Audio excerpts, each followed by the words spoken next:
আগের ব্লগে তো তোমরা দেখেই নিয়েছো যে আমি চুলে কেরা স্মুথ করিয়েছি, কিন্তু সেদিন পার্লারে গিয়ে কি কি করলাম সেটা দেখো। এখানে তো কত রকমের শ্যুট হচ্ছে, প্রি শ্যুট, পোস্ট শ্যুট সব কিছুই হয়েছে আর কি।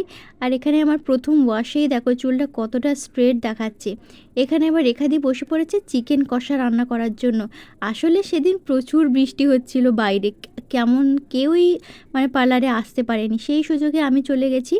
আমি যখন গেছি তখন বৃষ্টিটা একটু কমেছিল, সেজন্য সেই সুযোগেই আমি চলে গেলাম। একদম ফাঁকায় ফাঁকায় কাজটা সেরে চলে এসেছি। এখানে জমিয়ে খাওয়া দাওয়া হয়েছে লিটারেলি। মাছের টক শুক্তো, এখানে আছে চিকেন কষা, একদম লাল লাল ঝাল ঝাল করে ভীষণই ভালো বানিয়েছিল।